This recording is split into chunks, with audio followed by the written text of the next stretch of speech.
Algum tempo depois, Jesus subiu a Jerusalém para uma festa dos judeus. Há em Jerusalém, perto da porta das ovelhas, um tanque, que em aramaico é chamado Betesda, tendo 5 entradas em volta. Ali costumava ficar grande número de pessoas doentes e inválidas, cegos, mancos e paralíticos. Eles esperavam um movimento nas águas.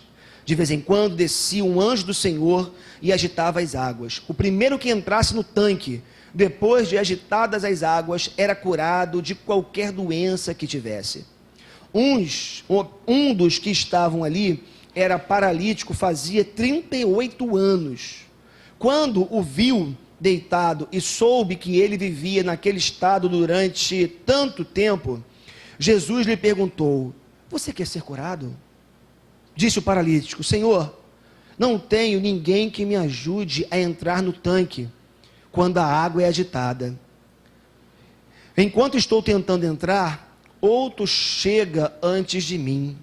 Então Jesus lhe disse: levante-se, pegue a sua maca e ande.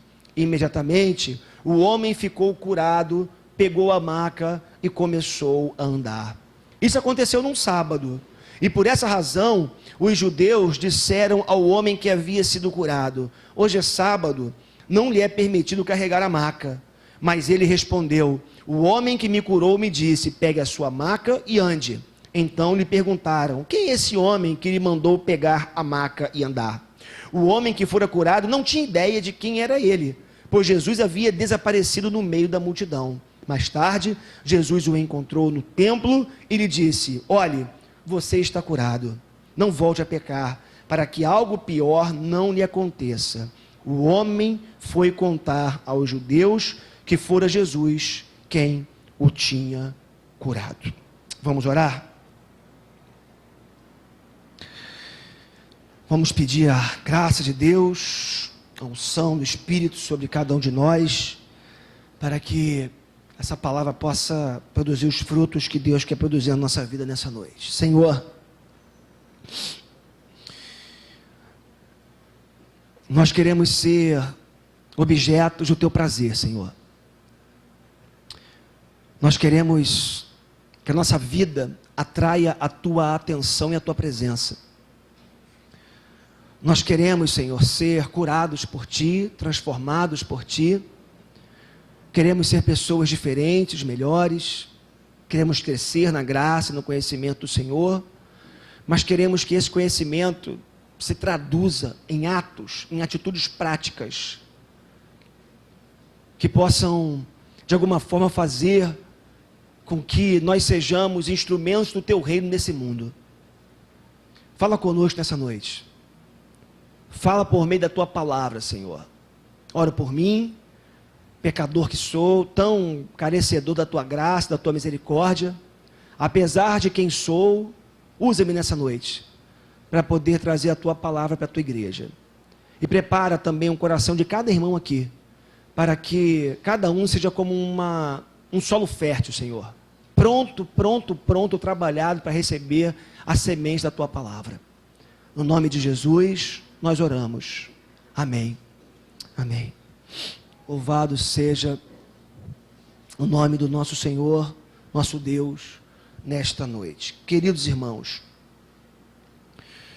quando nós olhamos para o ministério de Jesus, ministério público de Jesus, nós percebemos nos evangelhos que Jesus, ele gastou os seus últimos 3 anos de vida, dos 30 aos 33, quando ele de fato exerceu o seu ministério público, ele gastou esses 3 anos andando pelas ruas da Palestina. Se você conhecer um pouco da história, da geografia bíblica, melhor dizendo, você vai perceber que a Palestina, ela é uma faixa de terra estreita e comprida, e que pode ser dividida em 3 regiões, como se fossem 3 estados. Ao norte você tem a Galileia, no centro você tem Samaria, e ao sul você tem a Judéia. Folheando as páginas do Novo Testamento, nós percebemos que de alguma forma Jesus ele estabeleceu uma base na Galileia.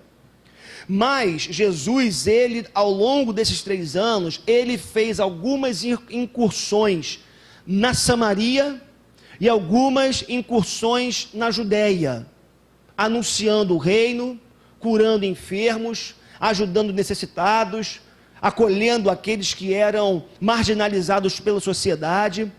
3 anos intensos, andando, por assim dizer, pelas ruas empoeiradas da Palestina. No texto que nós acabamos de ler, de João, capítulo 5, esse texto nos informa que Jesus estava indo para Jerusalém. Ele havia saído da Galileia, estava indo para Jerusalém, porque o texto também nos informa que ele estava indo para a festa dos judeus.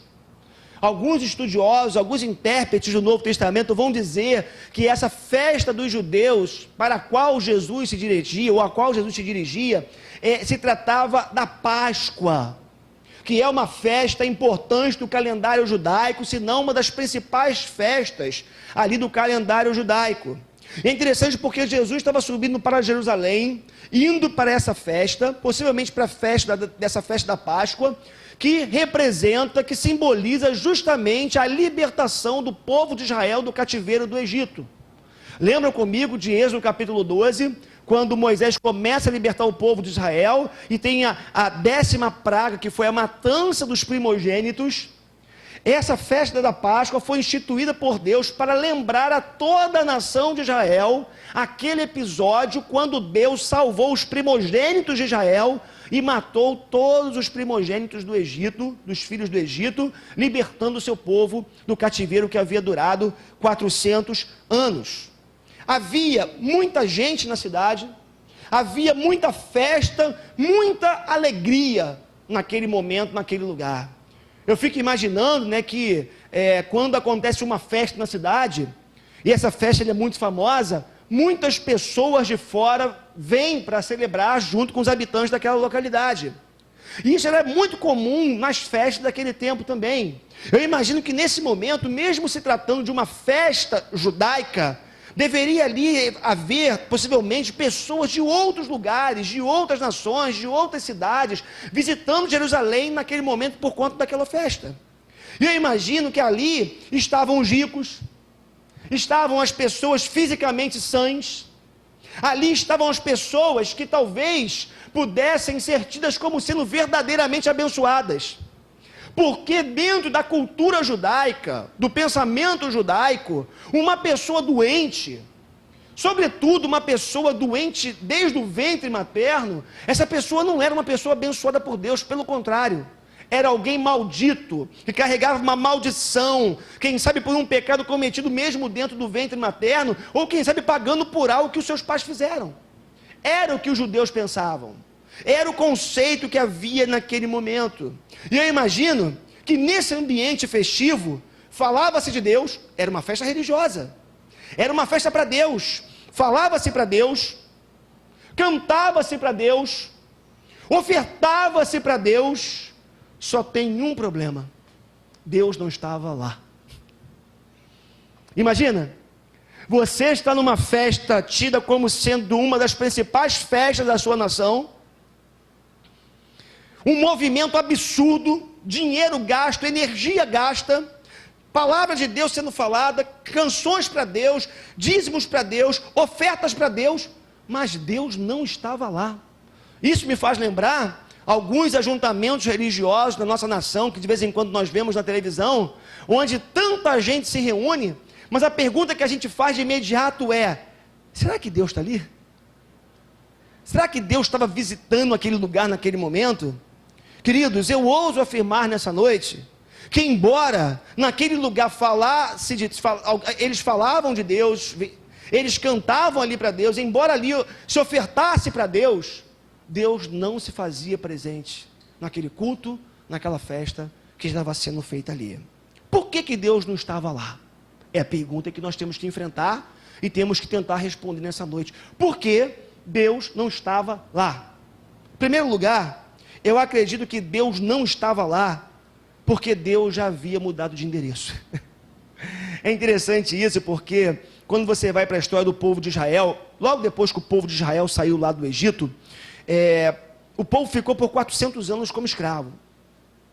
E eles perderam totalmente a referência de Deus. Imagina, 400 anos, onde a idolatria, o paganismo entra, você perde a referência, o Deus de Abraão, de Isaac e de Jacó, deixou de ser uma referência para aquele povo. Eles saem com Moisés do Egito, e eles precisavam de uma referência de Deus. O que Deus fez? Olha, Deus falou assim, olha, eu vou morar numa tenda, falou para eles.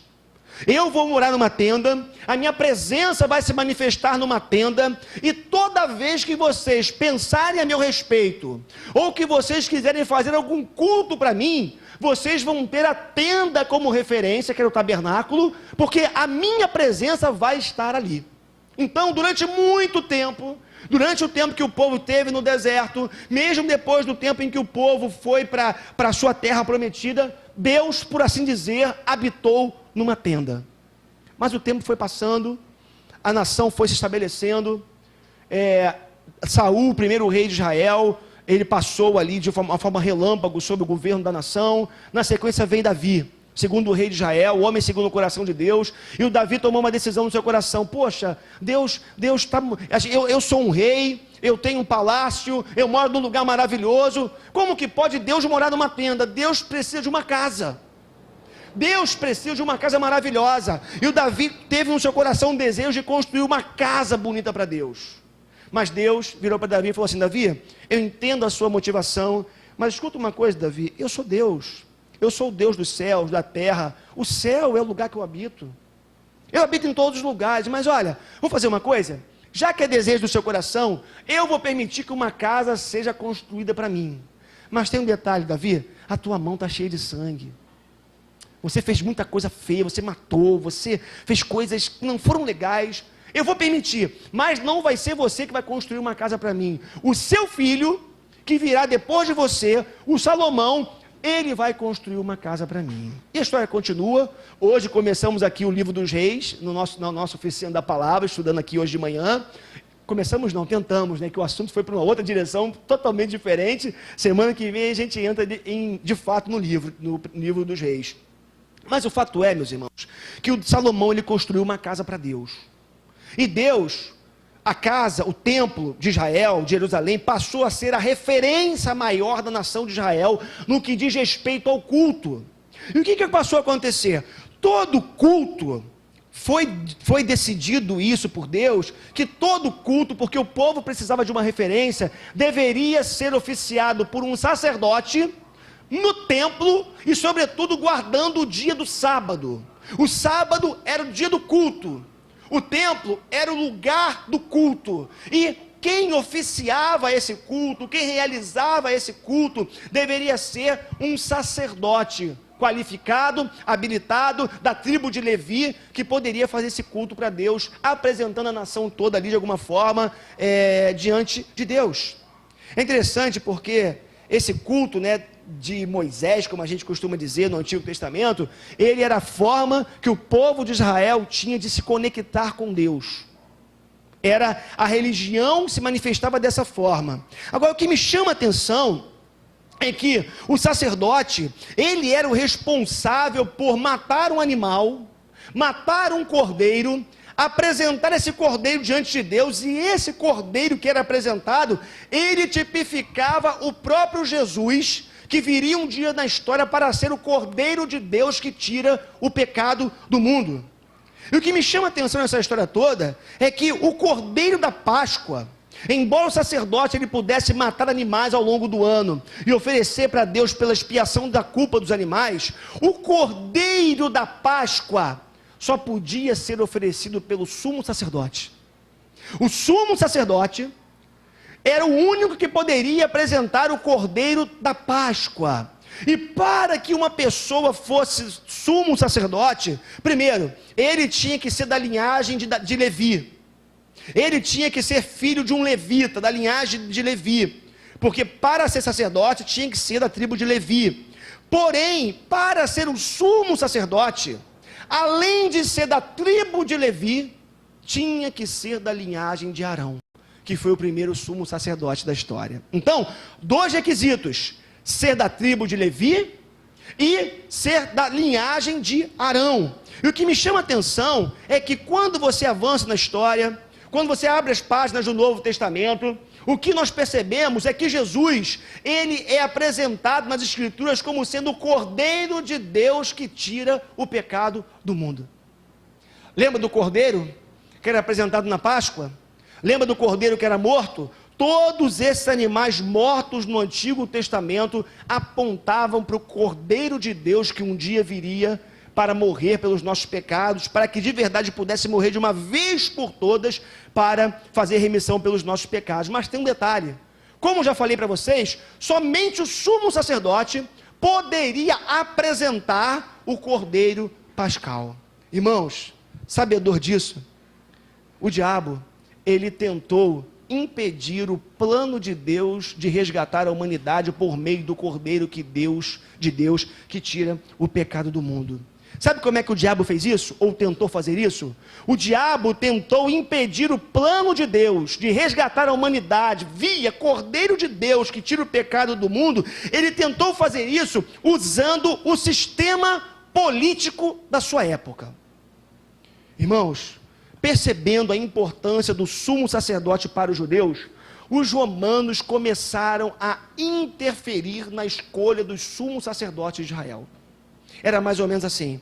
Os romanos, detentores do poder político, eles pensaram assim: caramba, o sumo sacerdote é uma figura muito importante para Israel. Se nós dominarmos o sistema de escolha do sumo sacerdote da nação, nós de alguma forma controlaremos a vida desses caras. Nós de alguma forma influenciaremos a vida dessas pessoas. E aí o que o inimigo faz? O que o inimigo faz, o diabo faz? Ele usa o sistema político da sua época, o sistema de poder da sua época, para tentar impedir a apresentação do Cordeiro de Deus que tira o pecado do mundo. É muito importante que você entenda Lucas capítulo 3. Eu não tenho na projeção, se você quiser abrir na sua Bíblia, você pode abrir, mas eu vou ler aqui esse texto. Lucas capítulo 3, versos de 1 a 3, fala o seguinte: no 15º ano, preste atenção, do reinado de Tibério César, quando Pôncio Pilatos era governador da Judéia, Herodes tetrarca da Galileia, seu irmão Filipe tetrarca da Itureia e Traconites, e Lisânias tetrarca de Abilene. Preste atenção na informação agora. Anás e Caifás exerciam o sumo sacerdócio. Foi nesse ano que veio a palavra do Senhor a João, filho de Zacarias, no deserto. Eu não sei se você prestou atenção ou se você percebeu alguma coisa errada nesse texto, na informação que Lucas nos traz, escrevendo no seu evangelho no capítulo 3. Ele nos diz, depois de nos situar os governantes que estavam reinando no seu tempo, ele diz que Anás e Caifás exerciam o sumo sacerdócio. Meus irmãos, se nós estamos falando de sumo sacerdote, nós não podemos falar de sumos sacerdotes, porque sumo sacerdote só pode ser um. Mas o texto nos diz que o Anás e o Caifás, ou seja, Anás e o seu genro Caifás, eles exerciam o sumo sacerdócio ao mesmo tempo na nação de Israel. Anás, um sujeito populista, gostava de dinheiro, gostava de poder, teve 5 filhos, os 5 filhos se tornaram sumos sacerdotes, e o seu genro Caifás, nesse momento, na época de Jesus, exercia o sacerdócio ou sumo sacerdócio junto com ele. Alguma coisa de muito podre estava acontecendo no reino de Israel. Alguma coisa de muito suja estava acontecendo no reino de Israel. Anás e Caifás, ao mesmo tempo, exercendo o sumo sacerdócio. Mas o texto de Lucas que nós lemos também, ele traz uma outra referência. Ele diz que foi nesse ano que veio a palavra do Senhor a João, filho de Zacarias, aonde? No deserto. Queridos irmãos, entendam uma coisa nessa noite. João Batista, ele era filho de Zacarias e filho de Isabel. Zacarias era da tribo de Levi. Logo, por direito, ele era um sacerdote. E por direito, João Batista também deveria ser um sacerdote como seu filho.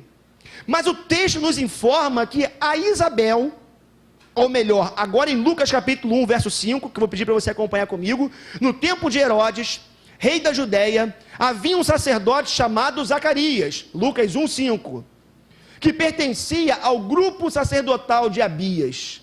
Isabel, sua mulher, também era descendente de Arão. Sabe o que o texto está informando para a gente? E Lucas está fazendo uma denúncia no seu evangelho aqui, de forma velada. O que o Lucas está dizendo é o seguinte: Anás e Caifás eram sumos sacerdotes por questões políticas, mas eles não eram sacerdotes de Deus, porque não haviam sido escolhidos por Deus. Mas havia um homem chamado João, que era filho de um sacerdote, que era da tribo de Levi, e muito mais do que isso, ele era filho de Isabel, uma mulher da linhagem de Arão. Isso significa dizer que se todas as coisas estivessem nos seus devidos lugares, o sumo sacerdote que deveria estar no templo, oficiando o serviço religioso da época, não era nem para ser Caifás e nem Anás, mas João Batista. João Batista deveria ser o sumo sacerdote de Deus. Sabe qual foi o problema? Roma entra no templo, invade o templo, pensando que se dominasse o sistema religioso da época, o Cordeiro de Deus não poderia ser apresentado para morrer pelos pecados do povo na Páscoa, porque somente o sumo sacerdote poderia fazer isso. O que Deus faz? Deus muda de endereço. Deus sai do templo e leva consigo o seu sumo sacerdote e vai para o deserto. O diabo tenta dar uma rasteira no sistema para acabar com o projeto de Deus, do sumo sacerdote ser apresentado, do Cordeiro de Deus ser apresentado pelo sumo sacerdote. Ele domina o sistema religioso por meio do sistema político. Só que o que Deus faz? Como Deus não pode ser frustrado nos seus planos, simplesmente Deus pega o seu sumo sacerdote, leva para o deserto, e o João Batista vai dizer: eis o Cordeiro de Deus, que tira o pecado do mundo. João Batista recebe a palavra de Deus no deserto. É interessante isso, né? Porque Deus é irônico. Deus é irônico, muitas vezes. O sumo sacerdote, ele tinha direito de comer das carnes sacrificadas, das carnes oferecidas. E os romanos estavam fazendo isso, ou os sumos sacerdotes de Roma estavam fazendo isso. O sumo sacerdote, ele tinha que usar vestes talares, vestes sacerdotais, vestes nobres do sumo sacerdote. É interessante que João Batista, ele aparece no deserto, vestido de pele de carneiros, e comendo mel silvestre com gafanhoto. Enquanto no poder estavam os sumos sacerdotes de Roma, usufruindo de tudo aquilo que era para ser usufruído por um sacerdote de Deus, Deus manda o seu sumo sacerdote para o deserto, e fala: você é que vai apresentar o Cordeiro de Deus, que tira o pecado do mundo. Queridos irmãos, é interessante isso, porque Deus muda de endereço. Então, naquele contexto, naquele tempo, quando aquela festa da Páscoa estava acontecendo ali, toda aquela gente cantando para Deus, falando sobre Deus, ofertando para Deus, a palavra de Deus sendo pregada, Deus não estava presente no templo. Isso para mim gera uma preocupação, porque isso me faz chegar à conclusão que pode haver alguns ajuntamentos nossos onde Deus não se faz presente. Pode haver alguns ajuntamentos religiosos, não só das outras religiões, mas quem sabe da nossa religião também, onde a gente pode estar cantando para Deus, ofertando para Deus, fazendo coisas para Deus, falando sobre Deus, e Deus pode não estar presente. E é o que estava acontecendo aqui. Interessante, porque João 1:29 confirma o que eu estou falando para vocês. No dia seguinte, João viu Jesus aproximando-se e disse: vejam, é o Cordeiro de Deus que tira o pecado do mundo. O Cordeiro de Deus que veio para fazer remissão dos nossos pecados, o Cordeiro de Deus que veio para redimir o povo do seu erro, do seu pecado. Eis o Cordeiro de Deus que tira o pecado do mundo. Então, Deus não estava no templo, porque Deus havia mudado de endereço. Mas Deus não estava no templo, e eu chego a essa conclusão também, porque o texto que nós lemos de João capítulo 5 nos informa que Jesus, ele não foi para o templo. O que me chama a atenção é que enquanto a festa bombava em Jerusalém, enquanto a festa estava acontecendo em Jerusalém, havia uma realidade paralela acontecendo. Jesus, ele vai para Jerusalém.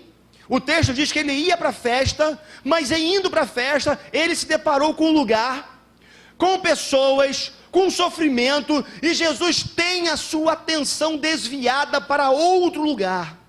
Meus irmãos, enquanto nós estamos aqui nessa noite, falando de Deus, cantando para Deus, ofertando para Deus, existe uma realidade dura, cruel, paralela a nós, acontecendo muito próximo daqui. E sabe o que me chama a atenção? É que Jesus, simplesmente, ele troca a festa, ele troca o culto, ele troca a celebração por essa realidade paralela. Algum tempo depois, Jesus subiu a Jerusalém para uma festa dos judeus. Há em Jerusalém, perto da porta das ovelhas, um tanque que em aramaico é chamado Betesda, tendo 5 entradas em volta. Ali costumava ficar grande número de pessoas doentes e inválidas, cegos, mancos e paralíticos. Eles esperavam um movimento das águas, versos de 1 a 3. Esse texto me faz concluir, sem sombra de dúvida, que existem alguns ajuntamentos que não chamam a atenção de Deus.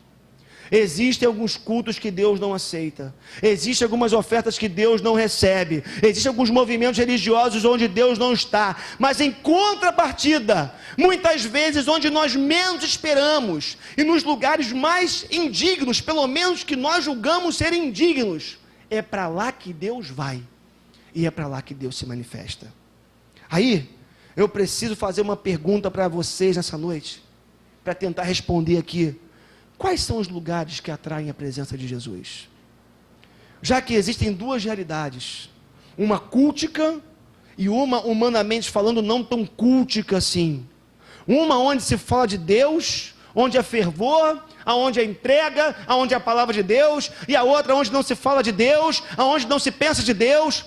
Mas, à luz do texto bíblico, nós vemos Jesus fazendo uma opção. E à luz da opção de Jesus, de deixar de ir para a festa, no templo, onde se falava de Deus, onde se respirava Deus, e ir para um lugar onde estava a escória da sociedade. A pergunta que nós temos que enfrentar nessa noite é: quais os lugares que atraem a presença de Jesus? Eu pensei em 3 respostas. 3 lugares. Ao mesmo tempo, 3 situações, ou quem sabe 3 condições no coração humano, onde, ou que, melhor dizendo, podem atrair a presença de Jesus.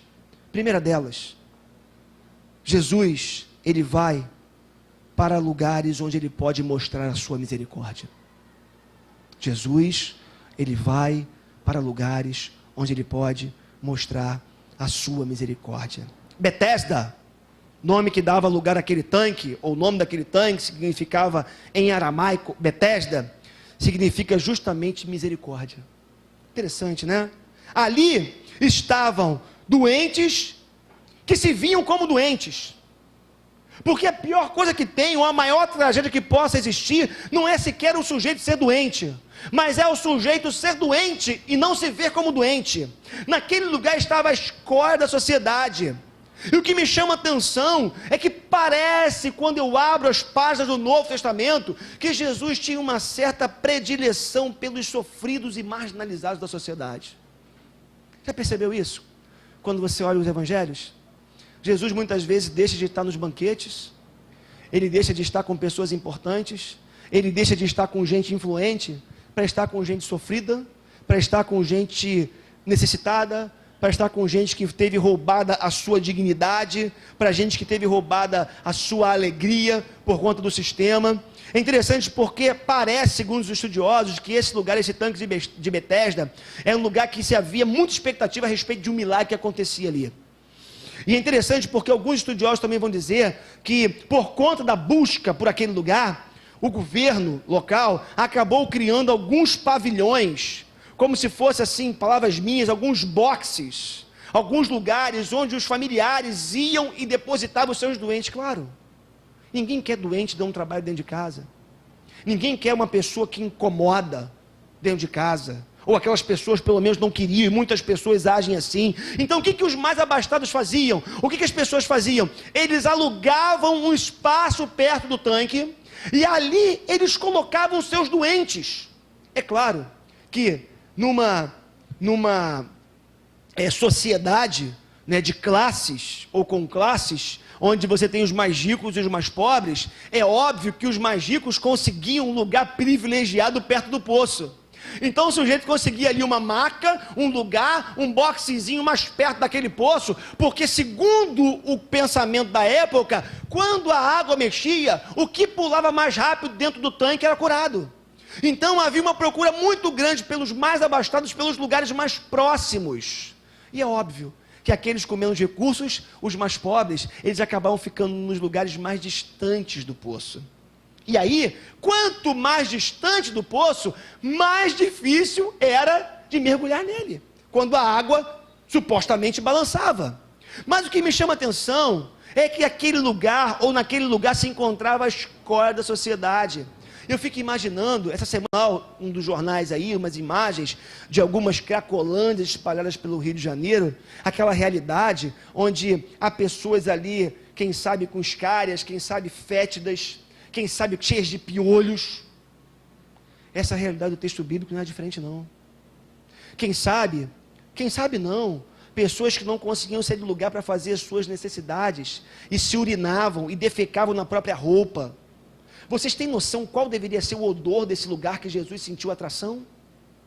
Vocês têm noção a quantidade de doenças que poderia se manifestar ou proliferar entre as pessoas daquele contexto?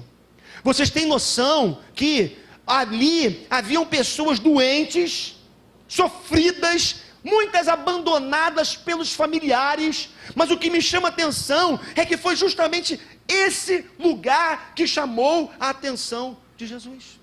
Queridas, eu quero crer e creio que Deus está aqui nesse lugar nessa noite, mas eu não tenho dúvida que nesse momento Deus está nas cracolândias dessa cidade, Deus está nas favelas dessa cidade, Deus está nos lugares fétidos e abandonados, onde o sistema público não vai, e os lugares que nós desprezamos. Sabe por quê? Porque Deus vai aonde Ele pode manifestar a sua misericórdia. São esses lugares que chamam a atenção de Deus. São os becos sujos, são as favelas. Me lembro, acho que vocês chegaram, Paulo e Mônica, eu acho que foram com a gente no Rio das Pedras uma vez. Mônica foi, acompanhou aquela família naquele beco, né? Um lugar, uma casa que a gente foi no Rio das Pedras ver uma pessoa. Foi, né? A Valéria. Uma casa, eu nunca tinha visto algo daquilo. Uma casa que ficava já no subsolo, porque no Rio das Pedras tem uma coisa interessante, o terreno é instável, eles constroem prédios de 3 andares, 4 andares, depois os prédios vão afundando, né? Ao longo dos anos. E assim, o primeiro andar acaba se tornando uma espécie de subsolo, é o que aconteceu. E aí o lugar sem janela, um rio fétido passando embaixo, a mulher morava com 2 filhos num beco, num buraco, praticamente. Quando eu entrei, a gente que é limpinho, né, cheirosinho, eu boto meu perfumezinho antes de sair de casa, procuro estar sempre cheirosinho. Aí quando você chega naquele lugar, assim, você sente uma repulsa por aquelas pessoas e por aquela situação. Gente, é para esses lugares que Jesus vai muitas vezes. A igreja pode não querer ir, mas é lá que Jesus habita. Nesse momento, se você perguntar, onde Jesus está? Repito, eu quero crer e creio que Ele está aqui nessa noite. Mas eu também creio que nesse momento, Jesus está nos lugares mais indignos dessa cidade, manifestando a sua misericórdia, a sua graça. É interessante porque um dos principais temas abordados pelos profetas do Antigo Testamento foi a justiça social. E como que a igreja tem se esquecido dessa realidade? Como que a igreja acaba vivendo uma realidade de espiritualidade vertical e se esquece que existe um mundo na horizontalidade que tem que ser observado? Meus irmãos, se Jesus tiver que optar entre a igreja e entre a Cracolândia, ele vai para a Cracolândia e deixa a igreja. Se Jesus tiver que optar entre a igreja e a favela, ele deixa a igreja e vai para a favela. Sabe por quê? Porque ele vai para os lugares onde as pessoas precisam da sua misericórdia. Então, queira o Senhor que no caso da comunidade presbiteriana da freguesia, ele não precise fazer essa escolha, mas que ele sinta prazer aqui, porque encontra uma igreja que vai onde as pessoas necessitadas estão. Segunda lugar que eu acredito que Jesus tem predileção e para o qual ele busca ir, é onde há uma expectativa pelo sobrenatural. Olha só o que o texto nos diz. O texto fala que eles esperavam o movimento das águas. Interessante, em qualquer relacionamento, não dá para se relacionar com uma pessoa sem ter expectativas no relacionamento. Imagina, né? Eu quero ser seu amigo, mas eu falo assim, ó, não espero nada de você.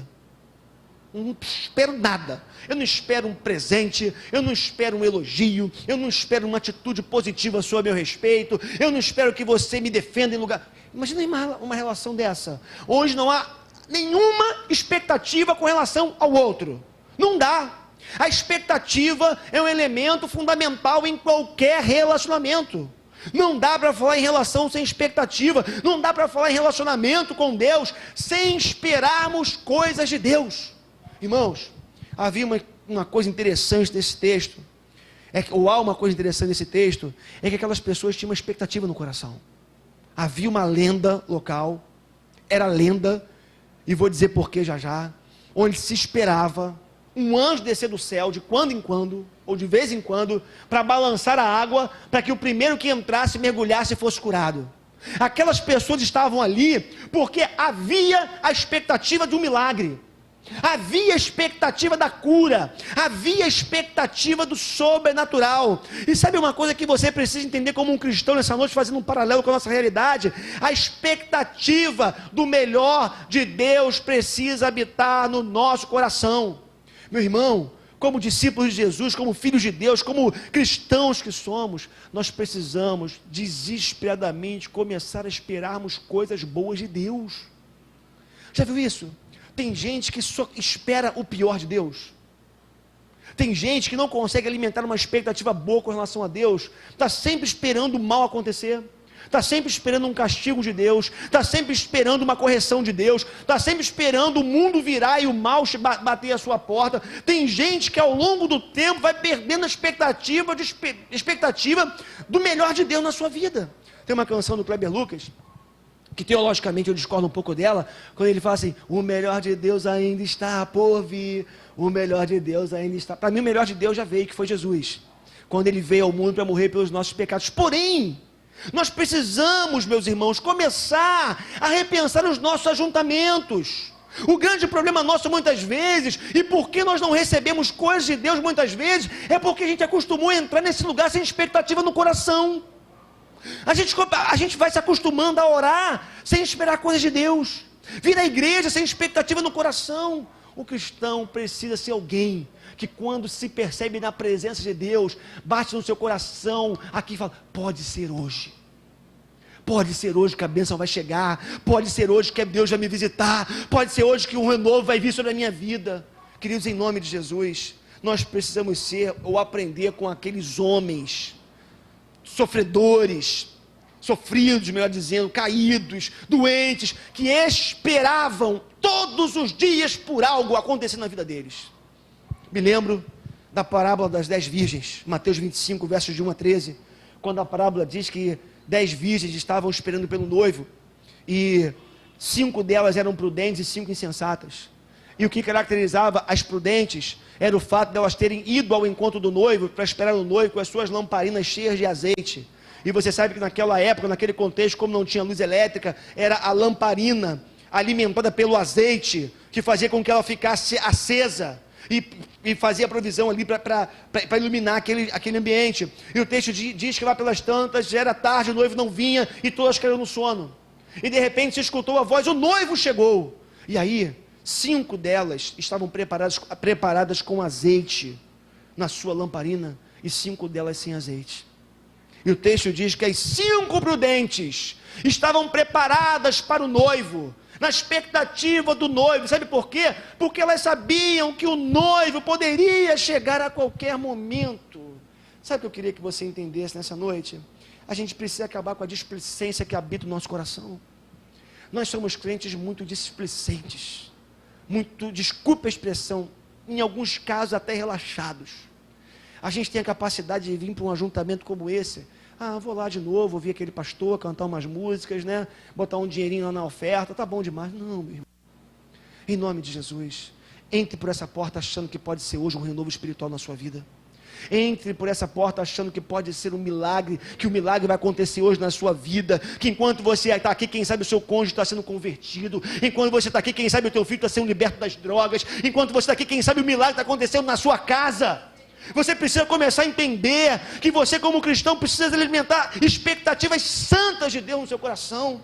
É tempo da gente acabar com essa displicência, acabar com essa falta de expectativa por aquilo que Deus quer e pode fazer entre nós. Vem para cá, mas vem com o coração aberto, vem com o peito aberto, alimenta de esperança no coração. E repito, porque pode ser hoje. É óbvio, aqueles homens, eles alimentavam uma crença equivocada. Eu fico imaginando, né?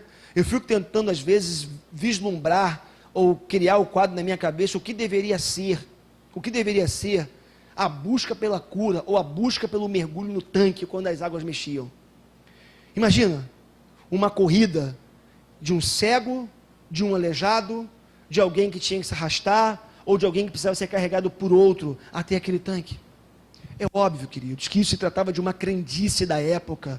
Alguns comentaristas vão dizer que, como um tanque público, havia um aqueduto que alimentava aquela piscina, aquele tanque de tempos em tempos.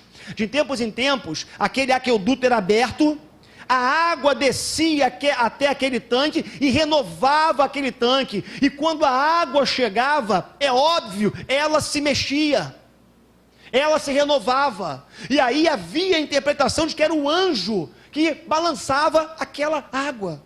Eu custo a crer que Deus, ele iria alimentar essa espécie de darwinismo social, né?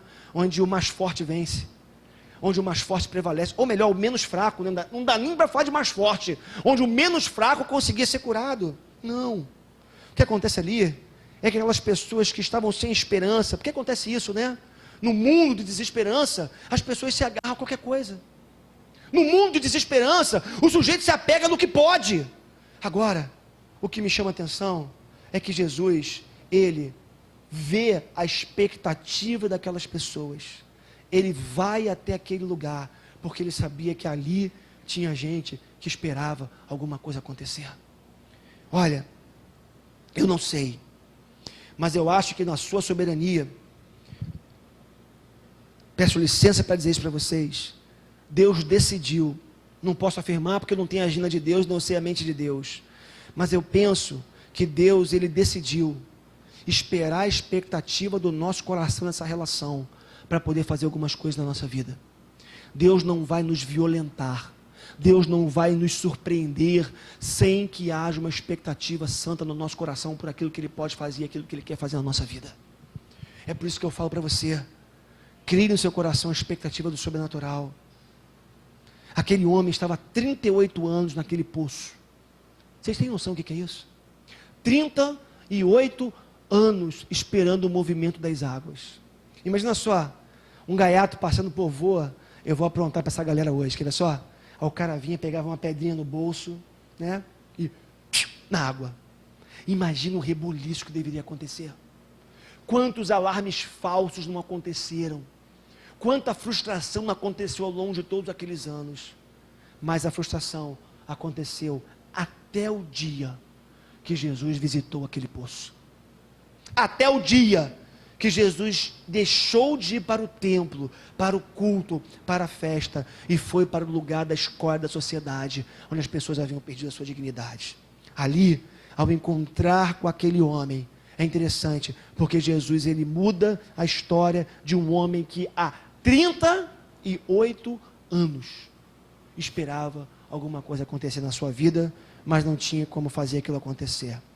Por fim, o último lugar que eu acredito à luz desse texto, que Jesus, ele tem predileção, ou que ele busca, é o lugar onde há pessoas que se deixam confrontar. Jesus, ele busca lugares onde as pessoas se deixam confrontar. Verso 6 fala assim: quando o viu deitado e soube que ele vivia naquele estado durante tanto tempo, Jesus lhe perguntou: você quer ser curado? Que pergunta ingênua, né? Para quem está 38 anos deitado na beira de um poço, tentando ser curado, que não consegue a ajuda de ninguém para poder chegar na frente dos outros, para poder, naquela corrida pela vida, pela sobrevivência, pela cura, naquele darwinismo social que estava acontecendo ali, onde o menos fraco prevalecia sobre o mais fraco. É interessante que Jesus vê aquele homem e pergunta para ele: vem cá, você quer ser curado? Sabe o que está acontecendo ali? E nós precisamos entender isso nessa noite. Jesus, ele não vai até ninguém que ele não possa confrontar.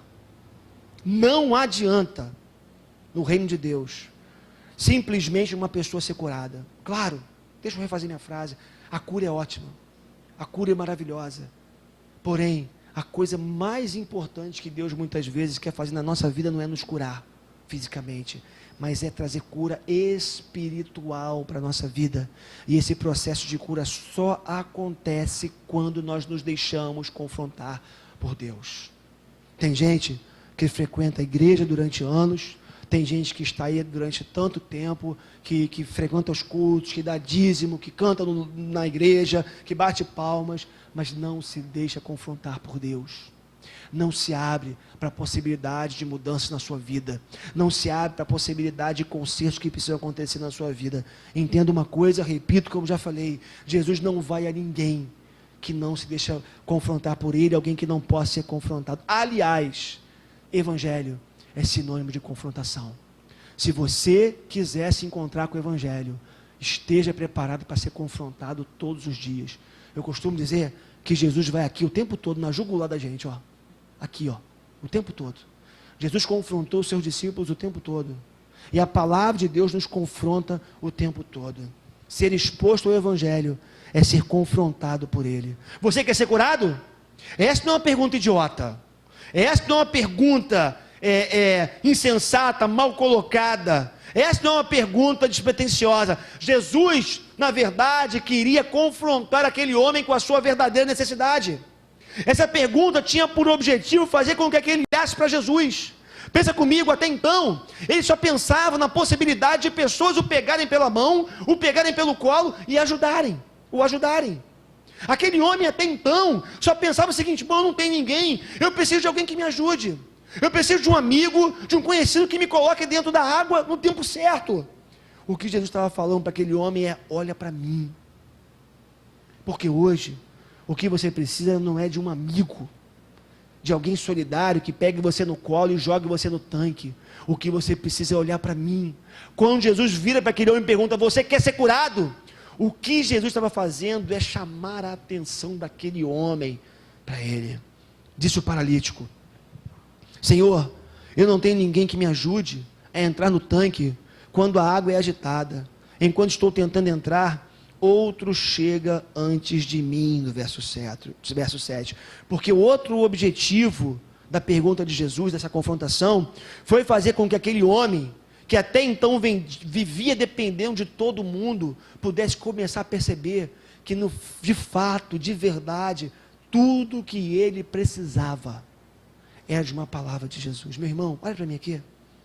O que você precisa nessa noite, em última análise, não é um aumento no seu salário, não é da resolução de um problema, não é, no primeiro momento, da transformação de um familiar seu, não é no primeiro momento de uma transformação de uma situação difícil que você esteja passando.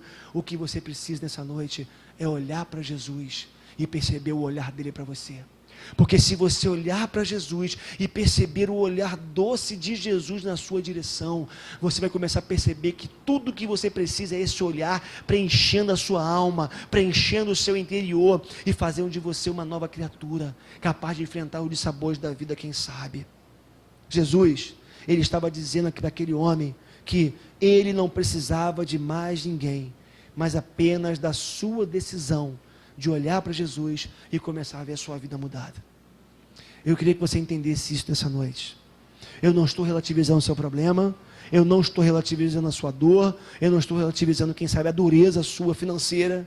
O que eu queria que você entendesse e pudesse sair crendo aqui nessa noite é que o que você precisa, sobretudo, é esse olhar de Jesus nos seus olhos, falando: eu sou tudo o que você precisa. É o olhar da confrontação, é a pergunta da confrontação. Agora, a confrontação continua. Verso 14, Jesus vai dizer assim, ou o texto vai dizer assim: mais tarde, Jesus o encontrou no templo e lhe disse: olhe, você está curado, não volte a pecar para que algo pior não lhe aconteça. Interessante, né? A gente pode pensar: caramba, Jesus está jogando praga para aquele homem. Não, Jesus não estava jogando praga para aquele homem. Jesus não estava aterrorizando aquele homem como algumas religiões fazem, ou mesmo como algumas denominações, algumas igrejas agem. Não, Jesus não estava fazendo um discurso terrorista para aquele homem. Ele não precisava disso. Jesus estava apenas dizendo para aquele homem que a sua doença não era necessariamente fruto de um pecado que ele tinha cometido.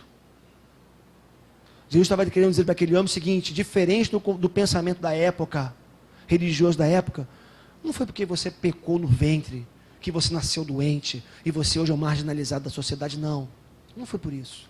Existem outras causas, mas Jesus estava dizendo para aquele homem o seguinte: agora tem um detalhe: se você, uma vez confrontado com a verdade, confrontado com o Evangelho, você precisa se preparar, porque aqueles que são confrontados com o Evangelho, que são alcançados pela luz de Jesus, que são alcançados pela verdade, se continuam nas suas práticas pecaminosas, vão ter que encarar uma outra condenação, muito mais grave, muito mais séria do que uma enfermidade física, mas é a confrontação, ou a condenação, melhor dizendo, eterna.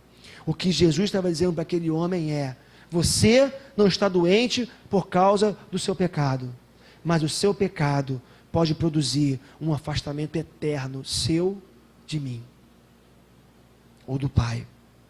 Eu quero terminar nessa noite com as palavras de John MacArthur, falando sobre esse tema. Ele fala o seguinte: não devemos pregar a graça de Deus a pessoas que não compreenderem as implicações da lei de Deus.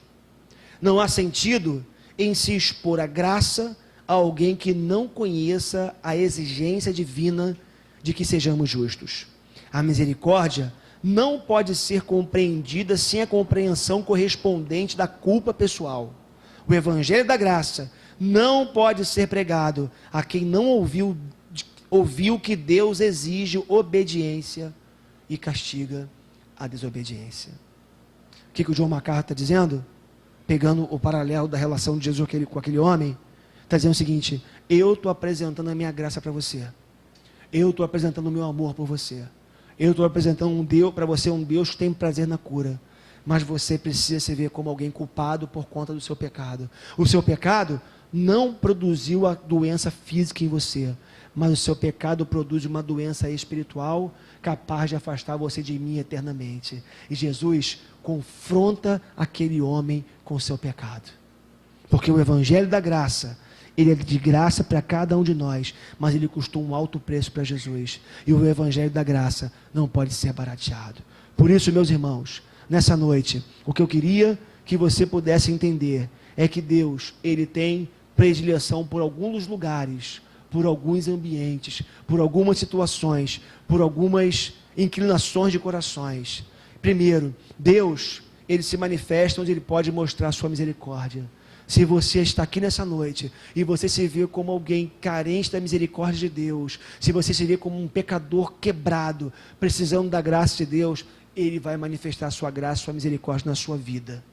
Porque Deus, ele busca aqueles que se veem como carentes de misericórdia. Se há necessidade de misericórdia, Ele se faz presente. Deus também se faz presente onde há expectativa pelo sobrenatural. Se você espera o novo de Deus, a renovação de Deus, o milagre de Deus, se você abre mão, rompe com essa displicência que toma conta do nosso ser, da banalização que nós fazemos do sobrenatural, e você começa a perceber que quando você está na presença de Deus, se é que nós podemos ser da presença dEle, e você percebe que Deus está presente, e por conta disso algo novo pode acontecer, é quando a expectativa do sobrenatural é que o sobrenatural acontece, e isso atrai a presença de Deus. E também, Deus se faz presente onde há pessoas que se deixam confrontar. Hoje, você, mais uma vez, está sendo confrontado com o Evangelho. A pergunta que eu faço para mim e para você nessa noite é: você quer que a sua vida seja uma constante atração da presença de Jesus? Você quer que quando você está dentro do ônibus, Deus olhe para você e sinta prazer em você? Que quando você está na cozinha lavando a louça, lavando os pratos, a sua vida atrai a presença de Deus? Você quer que quando você está na igreja, vem para a casa de Deus, esse lugar que nós chamamos de casa de Deus, e aqui você começa a cantar e levanta a mão, você quer de verdade que esse seu ato de culto atraia a presença de Deus? Começa a se ver como alguém que precisa de misericórdia, como alguém que tem a expectativa do sobrenatural, e começa a se ver, se deixar confrontar pela palavra de Deus, porque se a palavra de Deus não confronta o seu coração, de pouco vale para a sua vida. Se você sair por esse portão agora, falando que palavra legal, pena que fulano não estava aqui para ouvir, nada vai acontecer na sua vida. Comece a perceber a palavra de Deus pregada, ensinada, e quem sabe falada informalmente pelos 4 cantos por aí, como sendo confrontações diárias de Deus na sua vida, chamando você ao arrependimento, chamando você a uma mudança de vida. Amém? Vamos ficar de pé, em nome de